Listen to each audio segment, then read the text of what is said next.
반갑습니다. 우리 전화자분들과 인사하겠습니다. 반갑습니다. 예, 한번 인사합시다. 우리 기도하실 때 말씀하신 것처럼 주보에 보면 새생명 축제 때 초청하고 싶은 분들 이름 적는 게 있는데 여러분들 기도하시고 이름 적으시고 그렇게 섬기시기 바랍니다. 오늘 시편 23편 보겠습니다. 시편 23편 4절. 지금까지 3절까지 봤고요. 4절. 4절만 읽어야 되는데 다 읽겠습니다. 1절부터 6절까지 한번 같이 다시 한번 같은 소리로 같은 목소리로 한번 읽어보겠습니다. 시편 23편 1절로 6절 시작. 여호와는 나의 목자시니 내게 부족함이 없으리로다. 그가 나를 푸른 풀밭에 누이시며 쉴만한 물가로 인도하시는도다. 내 영혼을 소생시키시고 자기 이름을 위하여 의의 길로 인도하시는도다. 내가 사망의 음침한 골짜기로 다닐지라도 해를 두려워하지 않을 것은 주께서 나와 함께 하심이라. 주의 지팡이와 막대기가 나를 안위하시나이다. 주께서 내 원수의 목전에서 내게 상을 차려주시고 기름을 내 머리에 부으셨으니 내 잔이 넘치나이다. 내 평생의 선하심과 인자하심이 반드시 나를 따르리니 내가 여호와의 집에 영원히 살리로다. 4절만 한번 더 읽겠습니다. 시작.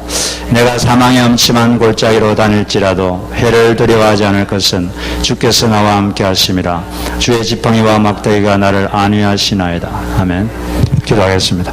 하나님 감사합니다. 이 시간 주님 전에 나왔습니다. 주님께서 직접 말씀해 주시고 주의 성령께서 우리의 심령 속에 말씀하여 주옵소서.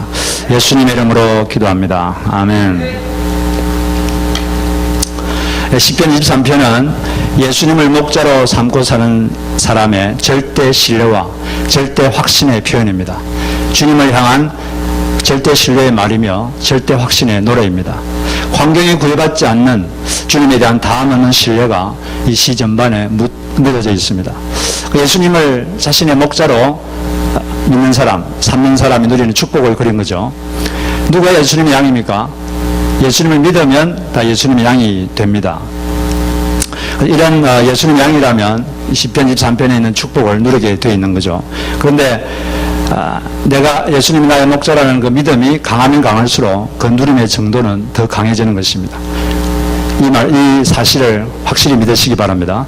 그런데 오늘 4절에서 보니까 내가 사망의 음침한 골짜기로 다닐지라도 해를 두려워하지 않는 이유는 주님께서 나와 함께 하시기 때문이다. 이런 이제 표현이 있는데 여기서 우리가 하나 알 수 있는 것은 예수님을 목자 삼고 있어도 이 사망의 음침한 골짜기를 통과할 수 있다는 사실입니다. 예수님을 목자 삼고 있다고 해서 항상 평탄한 평지만 있다고 그렇게 말하고 있지 않습니다. 이 사실을 받아들여야 돼요. 나만 이래 이런 생각을 하면 힘이 빠집니다. 그러나 다 그래 이렇게 생각하면 힘이 생기는 거죠. 다 그게 사실입니다. 종류만 다를 뿐이지 다 그런 골짜기, 음침한 골짜기를 통과하는 거죠. 피할 수 없는 고통이라면 그 고통을 사랑하는 법을 배워야 됩니다. 그 고통과 친구 삼는 법을 배워야 되는 거죠. 그 상황을 품고 감사해야 되는 것입니다. 이 골짜기는 많은 종류의 골짜기가 있습니다. 재정의 골짜기가 있습니다. 재정의 부족에 시달리는 재정의 음침한 골짜기를 지날 때가 있습니다. 또 대인관계의 음침한 골짜기가 있을 수 있습니다.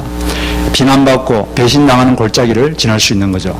또 자녀로 인해서 음침한 골짜기를 통과할 수도 있습니다. 또 꿈꾸고 기도했던 것이 이루어지지 않는 실패의 음침한 골짜기를 지날 수도 있습니다. 또 건강이 무너지는 건강의 음침한 골짜기를 지날 때도 있습니다.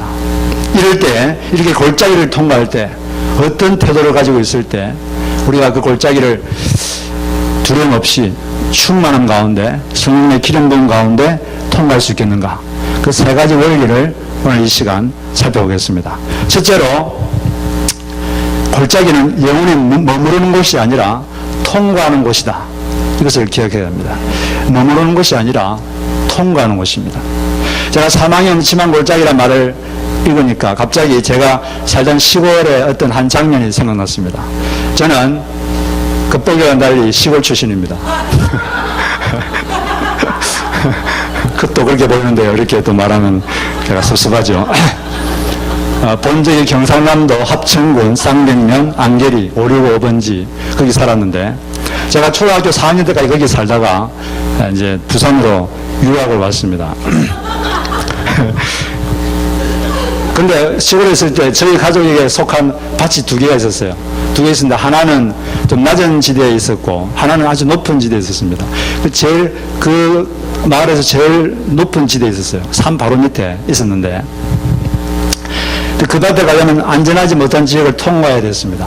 그게 아주 길이 좁았는데 왼쪽으로는 그 낭떠러지가 있고 거기 큰 저수지가 있었어요. 오른쪽으로는 높은 언덕이 있었습니다. 거기에 조그마한 길이 있었는데 한 2명 정도 지나갈 만한 길이었는데 안전하지가 못했어요. 지금 제 느낌에 상당히 좀 안전하지 못한 길이었다고 생각이 됩니다. 근데 그 길을 통과해서 조금 더 올라가면 거기에 저희 밭이 있었어요. 근데 그 밭에는 온갖 것이 다 있었습니다. 제가 좋아하는 오이, 고구마, 감자, 옥수수, 고추, 또 어떤 밀도 거기다 키웠어요. 가지도 키웠고 호박도 키우고 하여튼 저희 어머님께서 너무나 실력이 좋으셔서 모든 종류의 것을 다 키웠어요. 거기서 그 맛있는 거 제가 가서 저희 어머니하고 가서 따먹기도 하고 또는 캐와가지고 집에서 삶아 먹기도 하고 실제 그 밭에서 바로 캐가지고 먹는 구워 먹는 감자 맛 또 옥수수 맛은 요즘 시장에서 파는 거 그 맛과 비교가 안 됩니다. 너무나 맛있는 거죠. 근데 그 밭에 가려면은 그 골짜기를 통과해야 돼요. 그 길을 통과 안 하면 갈 길이 없습니다. 그 위험했던 그 길은 계속 거기 살라고 가는 게 아니라 밭에 올라가려고 그 골짜기를 통과하는 것이에요. 그 밭에 가려면 반드시 그 골짜기를 통과해야 됐습니다. 마찬가지로 예수님을 목자로 삼고 있는 사람이 음침한 골짜기를 통과할 수 있는데 그 골짜기는 계속 영원토록 머무르는 것이 아니라 좋은 꼴이 있는 고지대로 올라가는 과정입니다. 실제로 그 동아프리카 지역에서 목자 생활을 오래 했던 필립 켈러라는 분이 자기 경험을 바탕으로 양과 목자라는 책을 썼습니다. 거기에 보면 이게 무슨 뜻인지 더 잘 알 수 있는데 목자는 이 겨울과 봄에는 평지에 있는 이 본부 목장에서 양들을 돌봅니다. 그런데 여름이 되면 이 고지대에 있는 푸른 초원으로 양들을 데려갑니다. 여름 되면 이제 고지대에 아주 넓고 푸른 아주 싱싱하고 맛있는 꼴이 거기 쫙 펼쳐져 있습니다. 근데 거기로 양들을 데리고 올라가야 돼요. 유능하고 좋은 목자는 양들을 데리고 올라갑니다. 그런데 게으르고 또 무능한 목자들은 그냥 평지에 거기에 머물러 있어서 양들에게 좋은 꼴을 먹이지를 못하는 거죠. 근데 산 위에 있는 높은 고지대에 있는 그 초원에 올라가려면 가장 좋은 길이 골짜기 길이라고 합니다. 골짜기 길. 근데 그 골짜기 길은 그 높은 고지대에 있는 그 초원으로 갈 수 있는 가장 좋은 길인데 또한 그 골짜기 길은 위험한 길입니다. 그 양옆으로 깎아지른 절벽이 있고 또 그 절벽 사이에 맹수들이 숨어 있다가 양들을 습격할 수도 있습니다. 그리고 갑자기 산사태가 날 수도 있고 또 옆에서 흐르는 산안강이 있으니까 위험하고 또 바위가 굴러내릴 수도 있고 위험한 길이에요. 그렇지만은 양질의 풀이 있는 고지대로 올라갈 수 있는 가장 좋은 길은 바로 그 골짜기 길이라는 것입니다. 어두운 골짜기. 그러나 그 골짜기는 양들이 머무는 것이 아니라 그 고지대에 있는 초원으로 가는 과정인 것입니다. 통과하는 곳이에요. 그래서 내가 사망의 음침한 골짜기를 다닐지라도 영어로 보니까 walk through. 그러니까 그래서 쭉 통과한다는 겁니다. 목적지는 골짜기가 아니라 어디가 목적지입니까? 골짜기를 통과해서 저 높은 곳에 있는 푸른 초원, 푸른 초장, 거기가 목적지인 거죠. 거기가 목자가 그 양을 데려가고 싶은 목적지입니다. 그래서 이 골짜기는 잠시 통과하는 곳입니다. 이 시편을 기록한 이 다윗도 이런 사망의 음침한 골짜기를 자기 인생에서 몇 번 통과한 적이 있었습니다. 가장 대표적인 것이 약 10년 넘게 그다 자기가 살던 시대의 왕에게 계속 추적을 당했습니다. 왕의 강한 질투를 받아서 추적을 당했습니다. 그 왕이 사울왕인데 사울왕이 이스라엘 1대 왕이죠. 이 사울왕은 백성들이 자기보다 다윗을 더 칭찬하자 맹렬한 시기심에 잡혀서 다윗의 목을 베려고 했습니다. 그래서 다른 사람 앞에 남과 자기를 비교하는 것은 좋지 않습니다. 좋지 못한 그 생각이 올라올 수 있기 때문에 사울은 생각하기에 이 다윗이 있는 한 자기 자리는 위태하다. 그래서 빨리 죽이는 게 낫다. 그래서 죽이려고 중무장한 군인들을 파송해서 계속 죽이려고 했습니다. 이 다윗은 10년 넘게 계속 매일매일 죽음의 고비 속에 살았어요. 하루 이틀도 아니고 10년 동안 누가 자기를 죽이려고 있다고 생각해 보세요. 그것도 강한 힘을 가진 사람이. 그건 보통 문제가 아닙니다. 그런 사망의 심한 골짜기를 지났던 경험이 있는 사람입니다. 그런데 그 골짜기의 삶은 장차 하나님의 마음에 합한 왕이 되도록 하기 위해서 꼭 필요했던 과정이었습니다.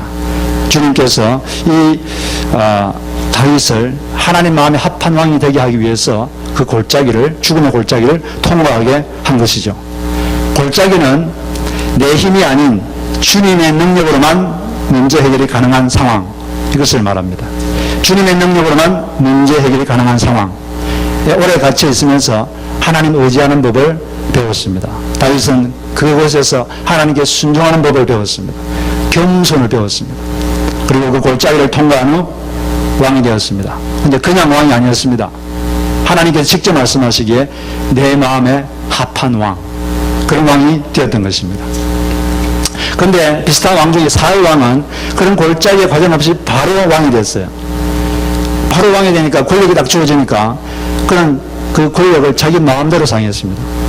사울 왕은 실패한 왕이 되었고 다윗 왕은 성공한 왕이 되었습니다. 그 차이는 뭡니까? 차이는 뭐냐면 순종했느냐 불순종했느냐, 그 차이였습니다. 사울 왕은 자기 마음대로 권력을 사용했고 다윗은 하나님의 말씀대로 사용했습니다. 다윗도 실수한 적이 있지만 곧바로 회개했습니다. 왜 그러면 그런 차이가 불러왔느냐? 한 사람은 순종하고 한 사람은 불순종하는 그런 왕이 됐느냐? 그 차이는 이 골짜기를 통과했느냐 통과한 경험이 없느냐, 그 차이가 그걸 말해주는 것입니다. 하나님께서는 모든 걸 다 소유하고 계십니다. 자기가 원하는 자에게 뭔가를 줄 수 있는 분입니다. 그런데 하나님께서 누군가에 뭔가를 주기 전에 반드시 그 사람이 그것을 담을 수 있는 그릇으로 준비시키는 과정을 반드시 거칩니다. 그 과정이 바로 골짜기를 통하는 과정이고 자아를 깨뜨리는 과정, 이기적 자아를 깨뜨리는 과정입니다. 그 과정을 반드시 거치게 하십니다. 그 과정 없이 하나님 것을 주시는 법은 없습니다. 여러분들이 그 마음의 그릇을 준비하시기를 주의 이름으로 축복합니다. 그 재물을 주실 사람에게는 이 재물을 자기 기분대로 사용하는 사람이 아니라 하나님 말씀대로 사용할 수 있는 사람으로 마음을 준비시킵니다. 그런 다음에 그걸 옮겨주십니다. 재물을 옮겨주시는 거죠. 그리고 사람을 붙여주기 전에는 정말 사람을 귀하게 여길 수 있는 사람으로 그 마음을 바꾼 다음에 사람을 붙여주는 것입니다. 이것이 바로 하나님의 원리인 것을 우리가 알아야 되는 것이죠. 그 시편 119편 71편에 보면 고난받는 것이 내게 유익이라 이로 말미암아 내가 주의 율례들을 배우게 되었나이다. 이 고난이라는 것은 뭔가를 배우게 만듭니다. 통과하면서 뭔가를 배우게 하기 위해서 그걸 통과하게 하는 거예요. 배우게 하신 후에 쓰시는 것입니다. 그런데 그 골짜기에서 배우지 못하면 하나님은 다른 골짜기를 만드십니다. 왜? 쓰셔야 하기 때문에 그런 것이죠. 예수님을 목자로 모시는 이런 삶 가운데도 이 사망의 엄침한 골짜기를 통과할 그런 인생의 한 기간이 있을 수 있습니다. 통과할 때 이것이 영원히 머물 곳이 아니라 통과하는 곳임을 기억하시기 바랍니다. 그 골짜기는 동굴이 아니라 터널입니다. 갈수록 터널은 끝이 나오고 조금만 더 가면 끝이 나오고 밝은 태양을 맞이할 수 있는 것입니다. 이 사실을 골짜기를 통과할 때 반드시 기억하시기를 바랍니다. 이것은 지나가는 것이다.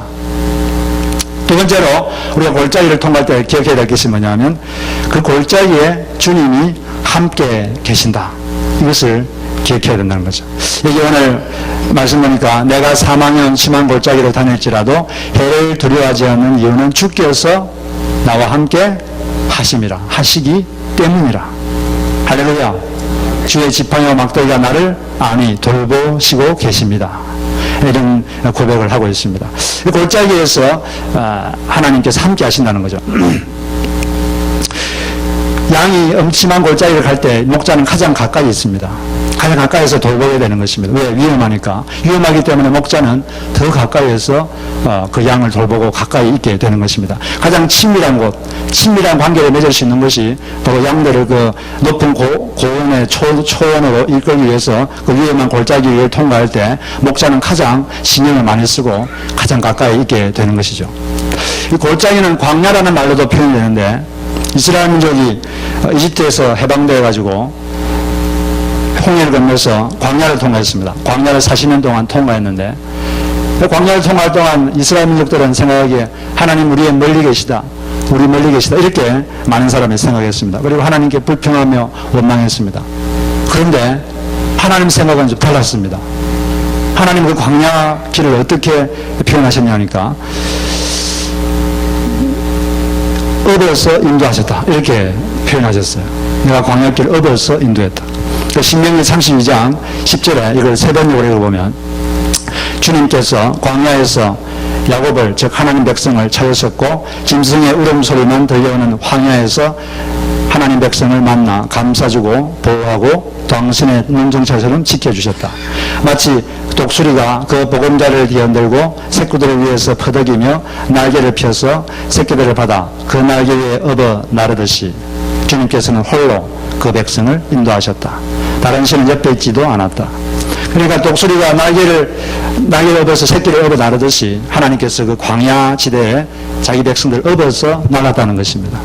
하나님은 그 골짜기를 갈 때 여러분 업고 계신 줄 믿으시기 바랍니다. 더 친밀하게 함께 하십니다.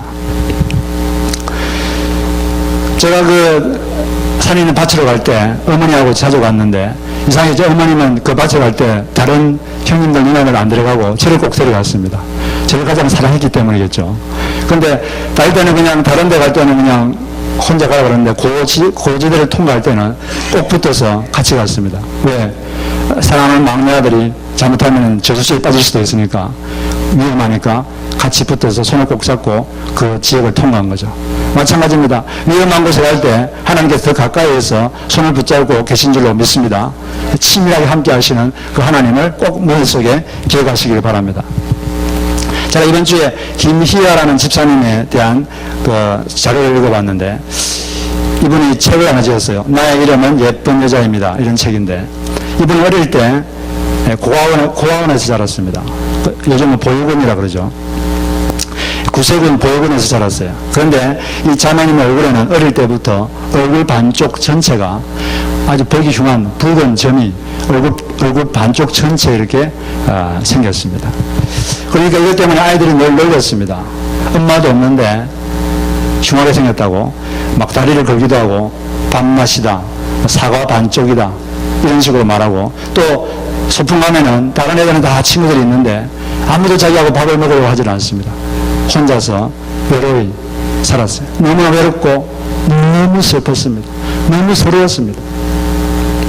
여러분 어떻게 생긴 거 가지고 너무 생각하지 마시기 바랍니다. 참 본인은 더 괴롭습니다.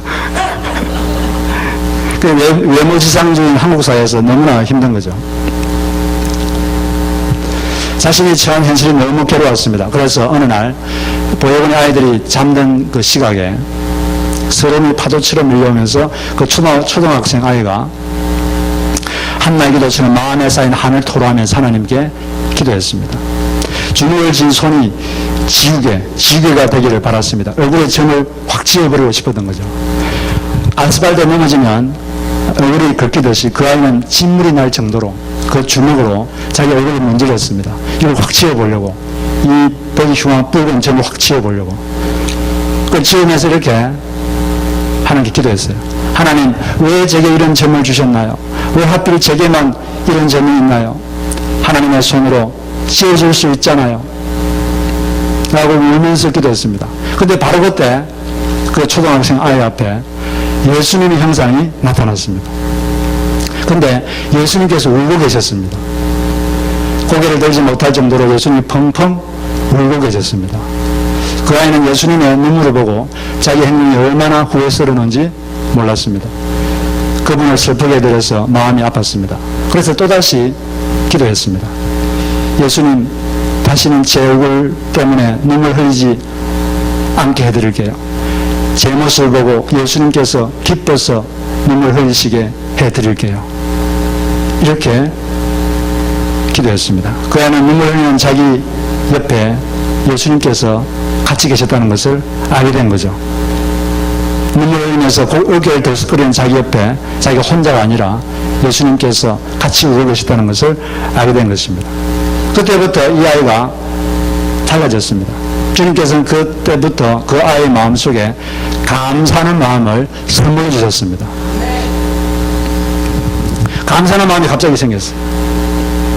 그 나중에 이분이 25세 때 그 점에 암이 생겨서 이걸 다 뜯어내고, 그러니까 이 시간 얼굴이 다 일그러졌는데, 그렇지만 따뜻한 마음을 가진 남자를 만나서 결혼했습니다. 아이를 낳았습니다. 근데 이 아이에게도 감사를 가르쳤어요.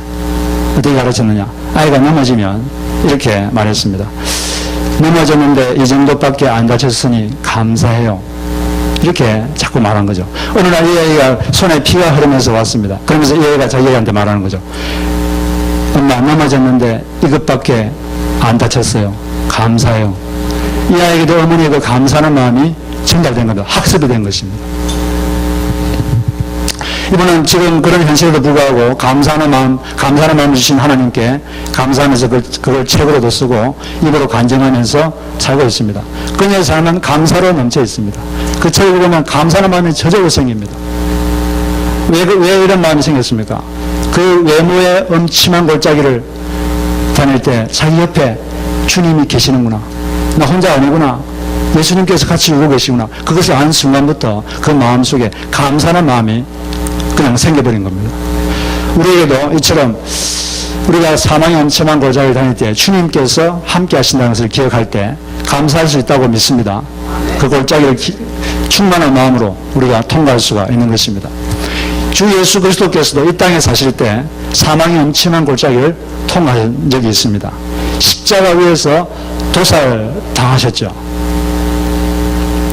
예수님은 자기 잘못 때문이 아니라 바로 저희 여러분 죄 때문에 그 죄에 대한 벌을 다 받아내시기 위해서 십자가에서 그 고통의 골짜기를 통과하셨습니다. 우리를 대신해서, 우리를 대표해서 십자가에서 벌을 받으셨습니다.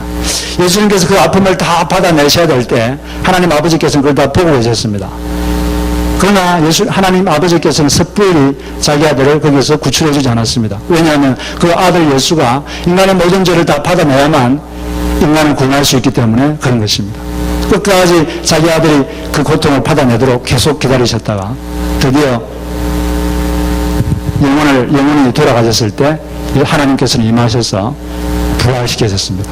그래서 우리의 영원한 구세주가 되게 하셨습니다. 하나님께서 부활하신 거죠. 우리에게도 이처럼 음침한 골짜기를 거칠 때 하나님께서 가까이 계시고 하나님께서는 십자가 위에서 가장 예수님과 가까이 있었을 것입니다.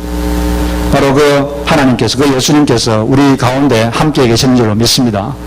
이 음침한 골짜기를 지날 때 주님이 나와 함께 하신다. 이 두 번째 사실을 꼭 기억하시기 바랍니다. 그리고 마지막으로 우리가 이 골짜기를 통과할 때 기억해야 될 것은 골짜기에서 누가 자기 인생의 진짜 주인인지 확실히 해야 된다는 것입니다. 누가 내 인생의 진짜 주인인가?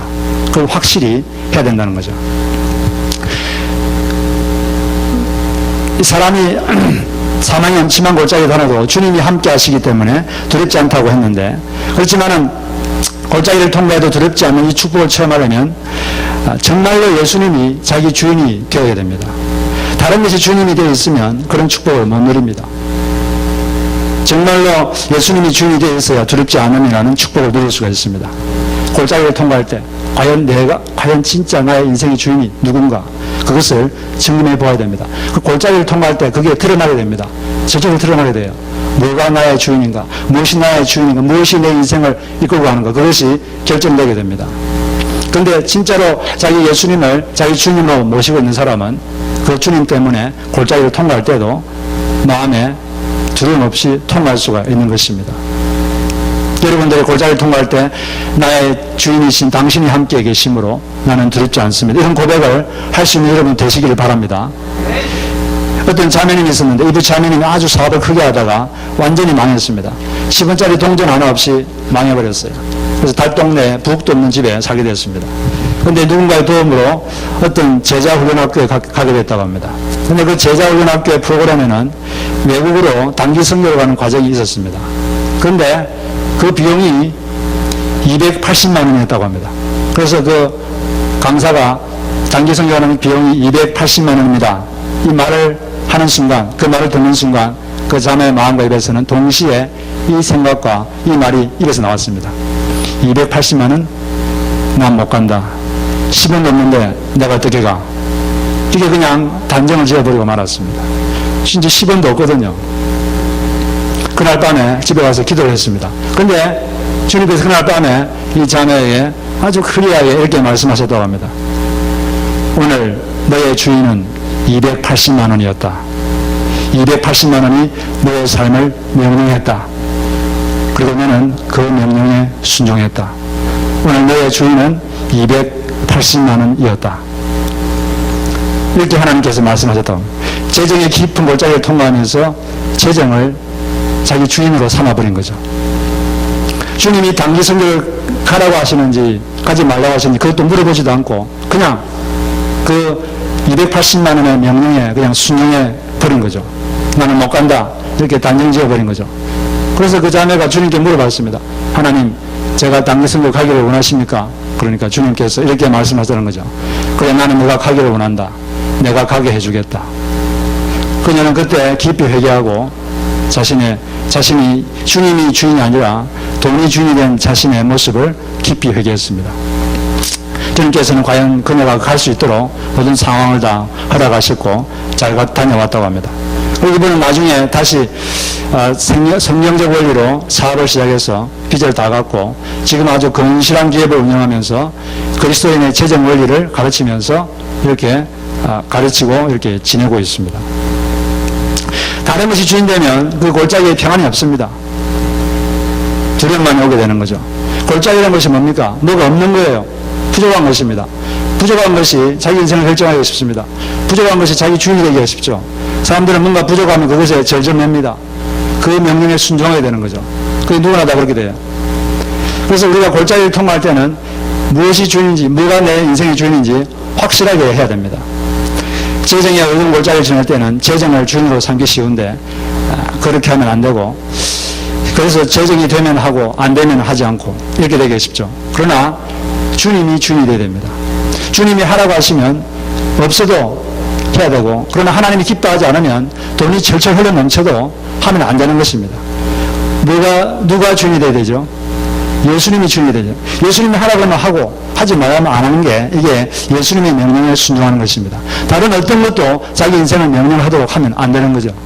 그런데 바로 그 명령에 순종하는 것이 바로 자기 인생의 주인이 되어버리는 것입니다.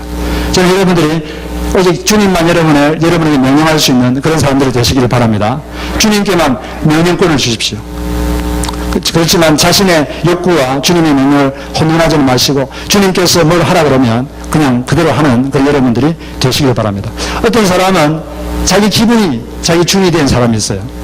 주님이 원하시는데도 불구하고 기분이 좋으면 하고 기분이 안 좋으면 안 합니다.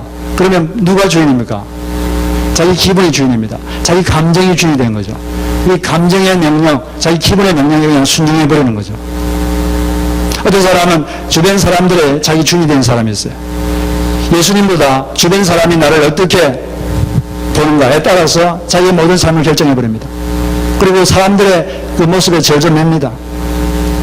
오직 주님께만 명령권을 주시고 주님의 순종하시는 주님을 주인 사람 여러분 되시기 바랍니다. 그럴 때 그 주님이 함께 계시기 때문에 골짜기를 통과할 때도 기쁘게 두려움 없이 통과하게 될 수 있을 줄 믿습니다. 예수님을 목자로 삼고서도 이 골짜기를 통과할 수 있습니다. 그럴 때 우리는 세 가지를 기억해야 되는데, 이것은 영원히 머무르는 것이 아니라 통과하는 것이다. 지나가는 과정이다. 이걸 아시고 주님이 나를 고지되어 있는 초원을 걷고 계시다. 그것을 기억하시기 바랍니다. 그리고 그 골짜기에 주님이 더 가까이 함께 하신다는 것을 꼭 여러분 기억하시고, 바로 그 골짜기에서 오직 주님만 주인 삼으시고 주님께만 명령권을 주시고 살아가실 여러분 되셔서 예수님을 목자로 삼는 사람의 축복을 마음껏 누리시기를 주의 이름으로 축복합니다.